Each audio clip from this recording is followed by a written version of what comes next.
Capítulo 77 Mudança inesperada. Fernando nesse momento estava com um rosto inexpressivo enquanto olhava o corpo decapitado do subtenente que tentou matá-lo. Não havia felicidade ou euforia por derrotá-lo, pelo contrário, Fernando sentiu que nesse momento, nesse dia, ele perdeu algo que jamais recuperaria pelo resto da vida. Ele olhou para sua espada Kyurazer, um olhar de tristeza surgiu em seu rosto. Eu realmente fiz isso, eu matei uma pessoa. Fernando não sabia o que estava sentindo naquele momento, ele nunca sentiu muito remorso em matar criaturas e animais, mas agora ele estava permeado por um sentimento de vazio infindável. Apesar desse sentimento conflitante, Fernando sabia que não teve escolha, essa era a lei desse mundo, matar ou morrer, não havia uma terceira opção. Depois de alguns segundos encarando o corpo do subtenente, ele virou seu rosto e caminhou para junto dos soldados da 13ª.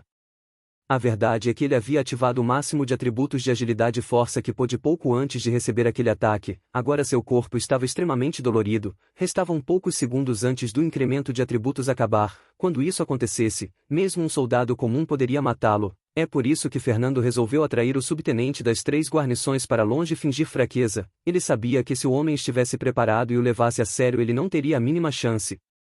Ele havia chegado a essa conclusão após ver a batalha dos subtenentes, isso porque com a ativação de seu anel Domus ele seria capaz de mal se comparar a ele em termos de velocidade e força, porém o incremento do anel Domus dura no máximo 60 segundos, enquanto a força do subtenente é permanente, ou seja, ele seria morto depois de 60 segundos caso o oponente estivesse em guarda.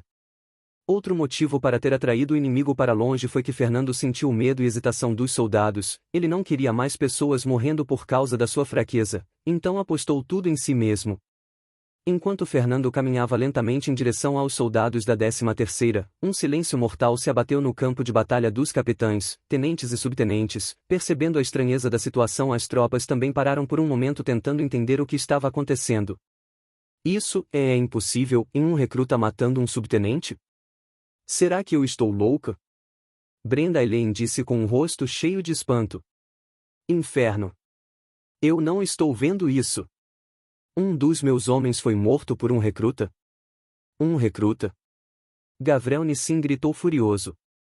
Apesar de não falar nada, Rodolph Robinson era o mais chocado dos 3, ele era um capitão de guarnição há muitas décadas e já havia visto de tudo um pouco, mas era a primeira vez que ele via algo tão absurdo assim acontecendo em Vento Amarelo. Se fosse numa das capitais ele poderia até acreditar que era possível, mas aqui nesse local pequeno, era algo inimaginável. Um gênio, Rodolph disse com uma voz trêmula. Victor nesse momento estava surpreso, mas ao mesmo tempo sorrindo de orelha a orelha, até ele já tinha dado Fernando como morto, mas o rapaz acabou surpreendendo. Devido à distância ele não conseguiu entender exatamente o que aconteceu, mas pôde mais ou menos deduzir. Esse merdinha hahaha, aposto que ele usou algum truque. Victor pensou consigo mesmo sorrindo.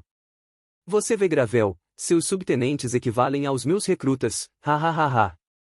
Victor gritou do outro lado enquanto ria. Quando Gravel ouviu isso seu rosto ficou vermelho, ele sentiu vontade de avançar e cortar Victor ao meio, mas sabia que se fizesse isso estaria se jogando às portas da morte, afinal depois de tantas trocas ele tinha entendido o terror que era o homem conhecido como o Capitão Louco da 13ª, ele era um indivíduo aterrorizante que parecia sempre ter um contra-ataque, não importando a abordagem que ele usasse, isso deixou Gavrel frustrado e furioso. Nesse momento Galia estava com os olhos molhados, mas um sorriso preencheu seu rosto. Eu sabia que você não iria morrer tão cedo, você é meu aluno afinal. Galia disse para si mesmo, apesar da fala arrogante, ela ainda enxugava os resquícios de lágrimas nos olhos com as mãos. Raul por outro lado apenas sorriu levemente, como se esperasse que isso acontecesse. Depois de treinar tanto Fernando, ele sabia que se o inimigo tratasse como um recruta comum, isso daria a oportunidade de Fernando matá-lo. Os soldados da 13ª por outro lado estavam completamente chocados, eles tinham certeza absoluta que o garoto estaria morto depois de fugir, mas de alguma forma não só ele sobreviveu como matou um subtenente inimigo, isso era algo impensável, mesmo os veteranos com uma força notável não conseguiriam fazer isso, no máximo eles seriam capazes de trocar alguns golpes antes de serem mortos.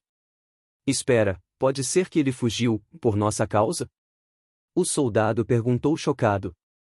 O entendimento atingiu o pequeno grupo designado para proteger Fernando, a raiva que sentiam e desprezo por sua covardia sumiram como fumaça. No campo de batalha o que importava era vencer, não importava quais táticas ou métodos se usasse, mesmo que lutassem 10 contra 1 não haveria vergonha nisso, mas mesmo tendo essa vantagem em mãos, o garoto que eles desprezaram por ser covarde na verdade atraiu o inimigo sozinho para que eles não fossem envolvidos. Um respeito imenso foi o que eles sentiram por esse recruta, nem todos teriam coragem de fazer algo assim. O mais chocante de tudo é que mesmo sendo um recruta que mal chegou a esse mundo, ele já era capaz de matar subtenentes. Mas que diabos, o que estão dando de comer para os recrutas de hoje? Um dos soldados disse chocado enquanto coçava a cabeça. Nesse momento Fernando retornou à formação dos soldados, todos estavam olhando para ele como se fosse a coisa mais impressionante desse mundo. Os olhares curiosos, surpresos e até admirados deixaram Fernando incomodado, mas ele simplesmente ignorou.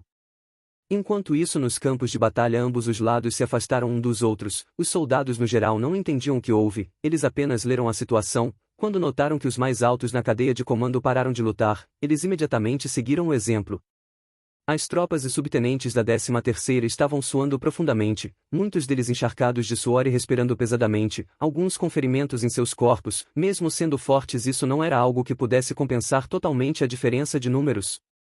Jean Armand, que estava vendo as tropas cessarem o ataque, estava furioso. Ele viu com os próprios olhos Fernando sendo perseguido e depois matando o perseguidor. Isso deixou seus nervos à flor da pele. Agora mais do que nunca ele o queria morto, independente do custo. Ele já tinha o provocado. Era impensável para ele deixar um monstro como esse que tem rancor contra si vivo.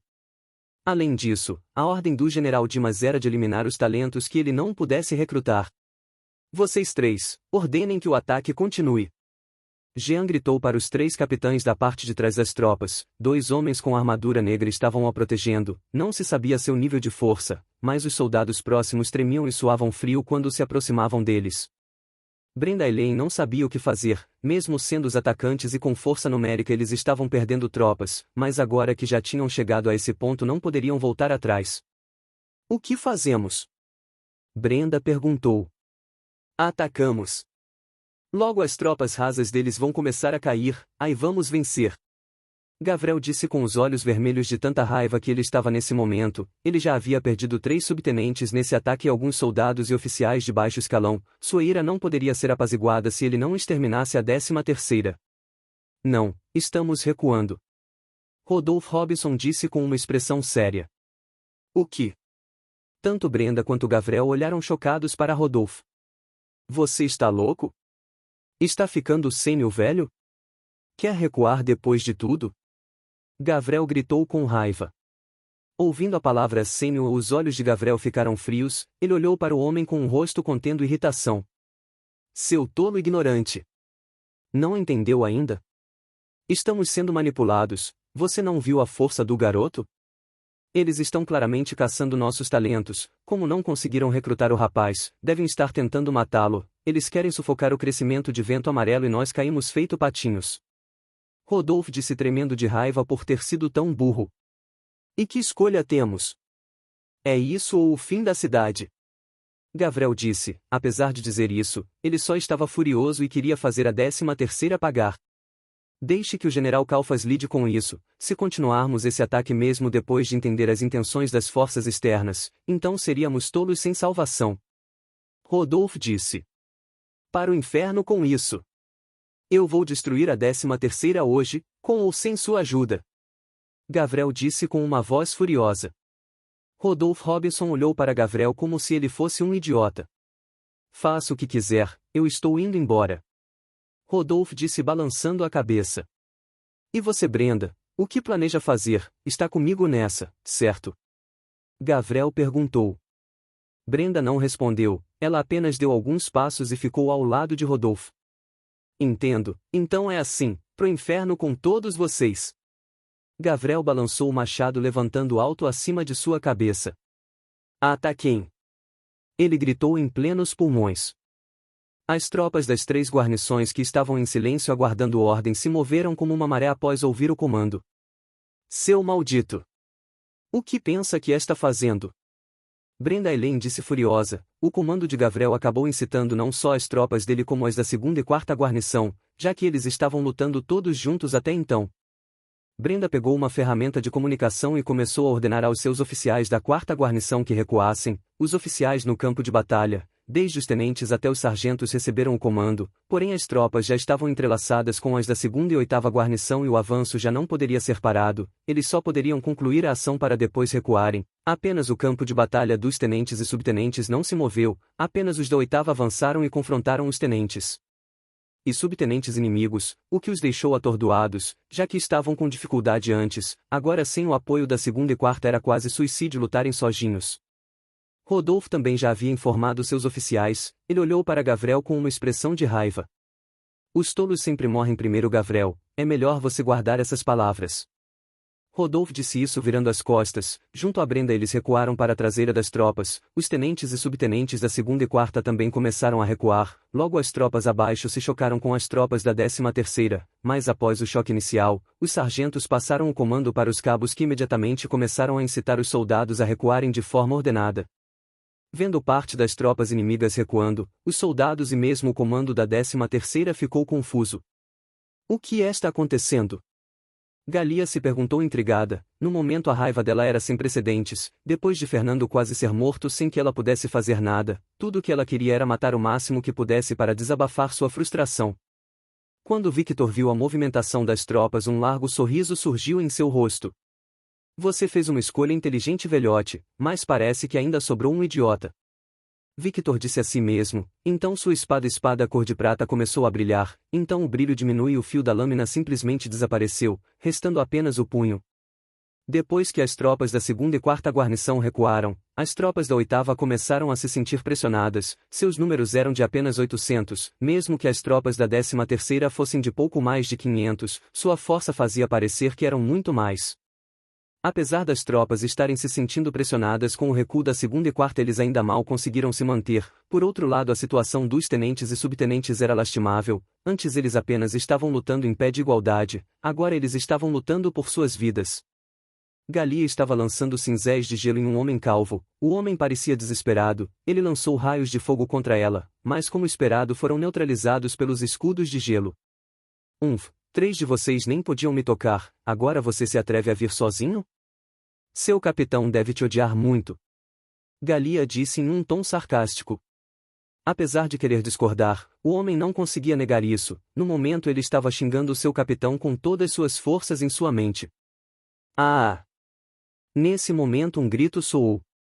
Galia e o homem calvo olharam para o lado. Raul estava segurando um homem pelo pescoço, ele estava erguido a 30 centímetros do chão.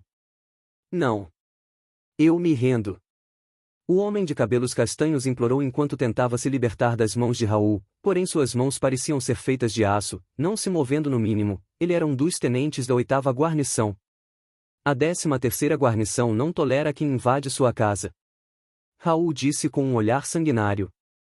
Craque. Raul apertou o pescoço do homem e ele se quebrou como um galho. Depois de quebrar o pescoço do tenente da 8ª Guarnição, ele o jogou de lado como se fosse uma galinha. Vendo isso, o homem calvo, que também era tenente da 8ª, sentiu sua alma deixando seu corpo. Ele estava em completo desespero e caiu de joelhos. Ele sabia que era impossível fugir da bruxa gélida. Agora que o urso tirânico estava livre, sua sentença de morte já havia sido dada. Por que, capitão? Por que? O homem clamou em tristeza. Galia franziu a testa ao ver como Raul matou o tenente inimigo, mas ela entendia a intenção dele, massacrar o oponente até que mais ninguém tivesse coragem de enfrentar a 13ª novamente. Vendo seu oponente de joelhos sem vontade de lutar, uma expressão complicada tomou conta do rosto de Galia. O que foi, Galia? Eu não estou vendo isso, a bruxa gélida hesitante? Se não conseguir, pode deixar que eu faço isso. Raul disse rindo enquanto se aproximava. Não interfira nos meus negócios. Galia disse com uma voz irritada. Hahaha, parece que o garoto está te deixando mole. A bruxa gélida que normalmente mata seus oponentes tão friamente, agora está hesitando. Hilário, hahaha. Raul continuou rindo. Svi. Svi. Vários cinzéis de gelo foram arremessados em direção ao tenente da 8ª Guarnição. Ele já estava de joelhos e tinha desistido, então sentiu uma dor lacerante em seus braços e pernas. Ah! O homem gritou. Ele esperava que ao desistir o inimigo pelo menos lhe desse uma morte indolor, mas parecia mais que ele seria torturado. Não resista, agora você é prisioneiro da 13ª. Se resistir vou cortar suas pernas e braços. Galia disse com uma voz intimidadora. O tenente calvo da 8ª olhou surpreso para a mulher chamada de bruxa gélida. Apesar da dor que sentia ao ter seus braços e pernas atingidos, ele ainda estava vivo e pelas palavras de seu oponente, ela não tinha intenção de matá-lo. Qual o significado disso, Galia? Raul perguntou com um rosto sério. Os subordinados da 8ª não têm culpa pela decisão de seu capitão, exterminá-los só vai piorar a imagem da 13ª em Vento Amarelo, afinal, apesar do conflito ainda somos todos guarnições da Legião dos Leões Dourados. Galia disse de forma inexpressiva. Sei, isso me parece apenas uma desculpa esfarrapada, mas tudo bem, vamos fazer do seu jeito então. Raul disse se afastando. O tenente calvo da 8ª estava sem palavras, ele já havia aceitado sua morte, mas havia sido poupado pela bruxa gélida, conhecida por ser uma das tenentes mais cruéis de Vento Amarelo. Ele não entendia o que houve, mas estava aliviado que poderia viver mais um dia. Obrigado. Ele disse agradecido. Galia franziu a testa. Não me agradeça, inseto, eu já disse que tenho meus motivos. Galia disse bufando irritada. Apesar disso ela olhou em direção aos portões da guarnição suspirando. O que eu estou fazendo? Galia pensou sem entender, se fosse alguns meses antes ela teria matado esse homem sem se importar com nada,